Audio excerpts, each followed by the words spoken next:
Students, how are you? Are you doing pretty fine? That's great. अगर आप बहुत अच्छे हैं तो हमने कहाँ तक एनिलिडा तक अपने निमोनिक्स को कंप्लीट किया था और आगे हम पूरा कॉर्डेटा से पहले जितना भी निमोनिक्स है वो सब पढ़ेंगे। इस बार मैं आपको टेस्ट में भी निमोनिक्स की मतलब पूरे की पूरे जो एग्जाम्पल्स होंगे एनिमल किंगडम तक एग्जाम्पल्स पूछूंगी और अगर मैं लार्वल स्टेजेस के नाम करवा देती हूँ तो आपको लार्वल स्टेजेस के नाम भी याद रखने पड़ेंगे और वो बताने पड़ेंगे।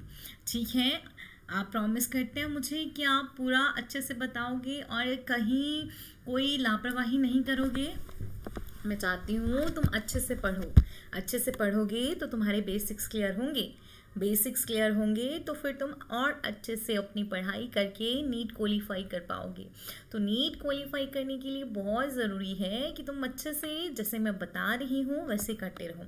कल 4-5 बच्चों ने ही निमोनिक्स लिख के भेजे थे, बाकी सब ने नहीं भेजे थे। तो जो भी बच्चे निमोनिक्स लिख के भेज रहे हैं, अच्छा काम कर रहे हैं, आप सभी से एक गुजारिश है कि उनको याद करते रहे। साथ साथ में ये ना सोचें कि हमारा रेगुलर स्कूल नहीं चला है, रेगुलर क्लासेस नहीं है। एक रेगुलर क्लास की तरह ही आपको इन क्लासेस को लेना है। अगर आप रेगुलर क्लास की तरह इन क्लासेस को समझेंगे तो आप बहुत अच्छा कर पाएंगे और अब जब आप अच्छा कर पाएंगे तो रिज़ल्ट भी अच्छे आएंगे।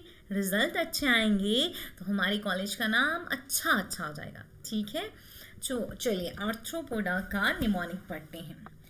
Arthur appoint Bobby and lucky to look after cute Lim but for short period. ठीक है, आर्थर ने बॉबी और लक्की को अपॉइंट किया क्यूट लिम का ध्यान रखने के लिए, बट कुछ थोड़े से टाइम के लिए ही अपॉइंट किया। ठीक है, तो Arthur appoint Bobby and lucky to look after cute Lim but for short period. तो देखिए, Arthur Arthropoda appoint Apis, Bobby Bombyx and Anopheles, lucky Lucifer, look locusta, after Aedes, cute culex, limb limulus, but butterfly, short scorpion, period prawns. Okay, क्योंकि ये जो butterfly scorpion prawns हैं ये उन्होंने अपने text में तो नहीं लिखा है लेकिन डायग्रामेटिकली बताया है। दिस इज बटरफ्लाई,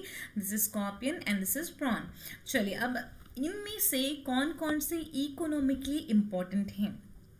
तो एपिस भी इकोनॉमिकली इम्पॉर्टेंट है, बॉम्बिक्स भी इकोनॉमिकली इम्पॉर्टेंट है और लेसिपर भी इकोनॉमिकली इम्पॉर्टेंट है। अब कौन से हैं जो वेक्टर की तरह काम करते हैं? वेक्टर कौन होते हैं? ऐसे ही इंसेक्ट्स जो एक इंसान से दूसरे इंसान पे बीमारी लेके जाएंगे या किसी भी एक लिविंग ऑर्गेनिज्म से दूसरे लिविंग ऑर्गेनिज्म तक बीमारी लेके जाते हैं, उन्हीं को वेक्टर कहा जाता है। तो ऐसा काम करते हैं मच्छर हमारे। तो मच्छर के जो स्पीसीज हैं यहाँ पे वो आ गई, वेक्टर आ गया आपका एनोफिलिस एक, है ना, दूसरा आ गया इडीस, ओके, तीसरा आ गया क्यूलेक्स। तो ये है वेक्टर। ठीक, अब जी पूछते हैं कि ग्रेगेरियस पेस्ट कौन सा है? ठीक है, तो ग्रेगेरियस पेस्ट जो है वो है लोकस्टा। लोकस्टा समझते हैं आप कि लोकस्टा क्या होता है? लोकस्टा तो जो ये लोकस्ट है, लेकिन ग्रेगेरियस पेस्ट वो होते हैं जो एक साथ झुंड में आते हैं और अटैक करते हैं हमारी फसलों पे, तो उनको कहा जाता है ग्रेगेरियस पेस्ट। और लिविंग फॉसिल, लिविंग पहली बात तो फॉसिल कौन होता है? जो हज़ारों लाखों सालों से पहले इस धरती पे हो और आज उसके सिर्फ कुछ अवशेष मिलते हों, उनको हम फॉसिल कहते हैं।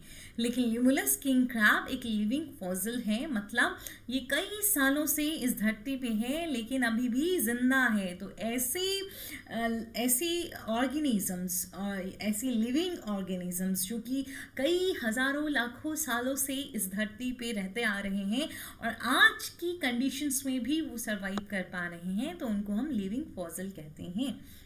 तो कौन इकोनॉमिकली इम्पॉर्टेंट है, कौन ग्रेगेरियस पेस्ट है, कौन वेक्टर है और कौन जो है वो लिविंग फॉसिल है, वो आपको ध्यान रखना है। एक बार फिर से रिवाइज करते हैं। Arthur appoint Bobby and lucky for to look after cute Lim but for short period. Arthur, Arthropoda, Apoid, Apis, Bobby, Bombyx, and Anopheles, Lucky, Lucifer, Locusta, after Aries, Cute, Culex, Limb, Limulus, Butt, Butterfly, Short, Scorpion, Period, Prawns. Okay, याद रखने पड़ेंगे आपको, otherwise आप भूल जाएंगे. ठीक है, तो कौन इकोनॉमिकली इंपॉर्टेंट है, फटाफट से नाम लीजिए.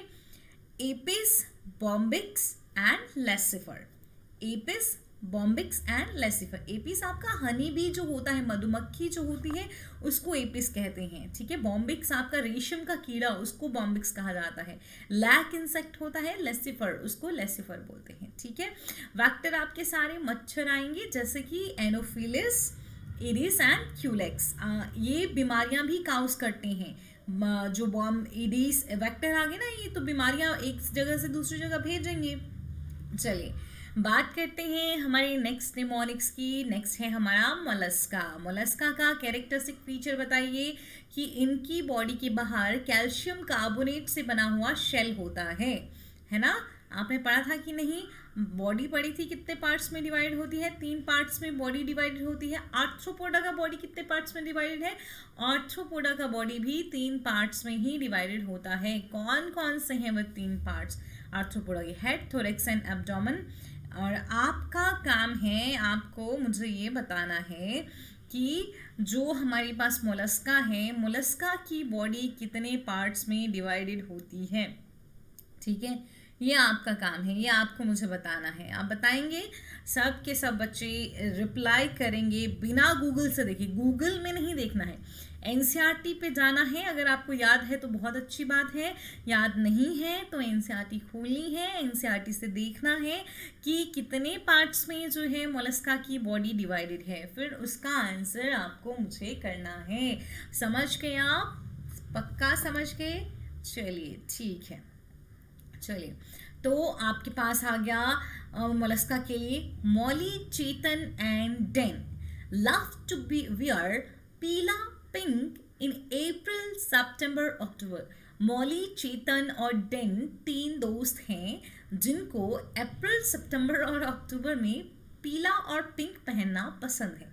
तो Molly Mollusca, Chetan Chaetopleura, Den Dentalium, love Loligo to wear pila, pila, pink, pinctera, April, Aplysia, sept, sepia, oct, octopus.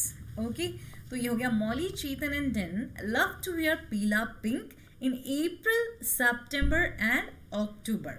ठीक है, तो याद रखना है, पहले तो 3 दोस्तों के नाम इनके आपको याद होने चाहिए. Molly, Chetan and Den. क्या पसंद है उनको? पीला एंड पिंक पहनना पसंद है. कब? अप्रैल, सितंबर एंड अक्टूबर में. तो Molly, Chetan and Den love to wear पीला pink in April, September and October. Mollusca, Chaetopleura, Dentalium, Loligo, Pila pink, Pila pink, Pinctada, April Aplysia, September Sepia, October Octopus. Okay, here are the examples. This is Pila. A P क्या है? पाइला. और B पे क्या है? Octopus. साथ में आपको इनकी कॉमन नेम भी लर्न करने पड़ेंगे. Is it clear to you guys? Fine. Next हमारे पास आते हैं काइनोडर्मेटा के लिए निमोनिक्स. ठीक है, तो काइनोडर्मेटा में खास बात क्या होती है कि एक तो इनके पास ऑसिकल, इनका बॉडी जो है, इनका एंडोस्केलेटन जो है स्पाइनी ऑसिकल से बना होता है. दूसरा क्या होता है, इनमें रेडियल सिमेट्री होती है. रेडियल ही होती है या बायलेटरल भी होती है. जो अडल्ट फॉर्म होंगी उनमें रेडियल सिमेट्री होती है, और जो हमारे पास कौन सी फॉर्म होती हैं, जो लार्वल स्टेजेस होती हैं काइनोडर्म्स की, कौन सी होती हैं? जो लार्वल स्टेजेस होती हैं, लार्वल स्टेजेस में आपको कौन सी सिमेट्री देखने को मिलती है? बायलेटरल सिमेट्री देखने को मिलती है. ठीक है, अडल्ट में कौन सी आ गई? Radial symmetry. और काइनोडर्म्स के लार्वल स्टेजेस में कौन सी आ गई? बायलेटरल, अगर आपसे पूछा होगा काइनोडर्मेटा में कौन सी सिमेट्री होती है, तो जनरल क्वेश्चन पूछा है तब आप रेडियल ही लिखेंगे, लेकिन अगर एम्फेसाइज किया है कि काइनोडर्मेटा के लार्वे में कौन सी होती है तो बायलेटरल लिखेंगे। लेकिन अगर वहाँ पे रेडियल और बायलेटरल दोनों ऑप्शन में है और दोनों ऑप्शन को दे के लिखा गया है बोथ ए एंड बी, तो आपका आंसर रहेगा both A and B. Each in every and was offered cucumber, देखिए हर एक जो चींटी थी उसको क्या दिया गया, खीरा दिया गया, ककड़ी क्यूकुम्बर दिया गया खाने के लिए, ठीक है। Each and every ant was offered cucumber. Each echinodermata, every echinus and antedone offer of fura, cucumber, cucumeria. Okay, each and every ant was offered cucumber. ठीक है, हर एक एंट को खाने के लिए क्या दिया गया, खीरा दिया गया। Each and every ant was offered cucumber. तो each echinodermata and every echinus and antedone offered of fura, cucumber, cucumeria. तो यहाँ जो आप ए पे देख पा रहे हैं वो है एस्टेरियाश, वो जिसको हम बोलते हैं स्टारफिश, और दूसरा है ऑफ्यूरा। आपको याद है आपने एक पढ़ा था ऑरेलिया, ठीक है। स्टारफिश तो इकाइनोडर्मेटा में आ गया, ठीक है। ऑरेलिया क्या होता है, जेलीफिश होता है। पर ना तो स्टारफिश एक एक्चुअल फिश होती है, ना ही जो आपके पास ऑरेलिया है वो एक एक्चुअल फिश है, ठीक है। एक्चुअल फिशेस आपको कहाँ मिलती हैं, पाइसेस में देखने को मिलती हैं। क्लियर, चलिए ये आगे अब आपके हेमिकॉर्डेटा के निमोनिक्स, और इन हेमिकॉर्डेटा के निमोनिक्स के साथ हमारे पूरे नॉन कॉर्डेट्स के निमोनिक्स यहाँ पे ख़त्म होते हैं। और नॉन कॉर्डेट के निमोनिक्स के बाद हम पढ़ेंगे कॉर्डेट्स के निमोनिक्स के बारे में। किसके बारे में पढ़ेंगे बच्चा लोग, कॉर्डेट्स के निमोनिक्स के बारे में पढ़ेंगे। क्लियर, ठीक है। तो नॉन कॉर्डेट्स तक आज ख़त्म हो रहे हैं, और आपको सारे के सारे नॉन कॉर्डेट्स के जो एग्जाम्पल्स हैं वो उनके निमोनिक्स के साथ वो पता होने चाहिए, उनका जो नॉर्मल नाम है वो भी पता होना चाहिए। ये स्पेल मिस्टेक है यहाँ पे, हेमिकॉर्डेटा होगा यहाँ पे, तो ये चीज़ आप करेक्ट करेंगे, ठीक है।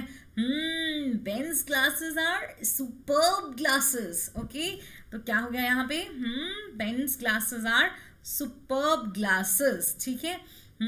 Hemichordata, Ben's glasses, Baleno glasses, superb glasses, Seco glasses, ठीक है। सेको ग्लासेस होगा यहाँ पे भी, यहाँ बहुत स्पेल मिस्टेक हुआ है, ठीक है। Hemichordata, Ben's glasses are Baleno glasses, superb glasses, Seco glasses. तो हेमिकॉर्डेटा के लिए हो गए निमोनिक, हुआ कि नहीं हुआ बताइएगा। अगर हो गया तो ज़रूर अब ये भी आपको लिख के मुझे भेज देने हैं जल्दी से जल्दी जितना हो सके।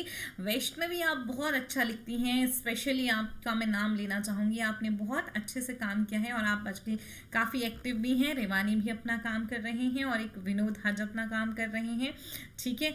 उसके अलावा कुछ बच्चे कभी कभी काम करते हैं, रेगुलर मुझे काम करके नहीं भेजते हैं। और ज्योति किरण लोहाखरे ने काम किया है, ठीक। किरण लोहाखरे के अलावा रेवानी ने काम किया है, विनोद हज ने भी काम नहीं भेजा है, ठीक। मैं ध्यान रखती हूँ हर चीज़ का। तो ये है बेलेनोग्लॉसस, और हेमिकॉर्डेटा का बॉडी 3 हिस्सों में डिवाइड होता है, प्रोबोसिस, कॉलर एंड ट्रंक। सबके बच्चे लोग अब आपको एग्जाम्पल्स याद होने चाहिए, क्योंकि जैसा मैंने प्रॉमिस किया था मैंने आपको निमोनिक्स करवा दिए हैं। अब इसके आगे आपकी जिम्मेवारी है कि आप किस तरह से इनको लर्न करते हैं। इनके जनरल जहाँ पे कॉमन नेम दिया गया है उस कॉमन नेम को भी आपको याद करना है, क्योंकि अभी तक हमने जो भी पढ़े वो सारे साइंटिफिक नेम्स थे। तो चलिए अगले लेक्चर में बात करते हैं हम कॉर्डेट के निमोनिक्स की, और उसके साथ आपके सारे के सारे एग्जाम्पल्स जो हैं वो कवर हो जाएंगे, और फिर हम एक बार पढ़ेंगे लार्वल स्टेजेस के बारे में। ओके, चलिए till then thank you, take care, bye bye.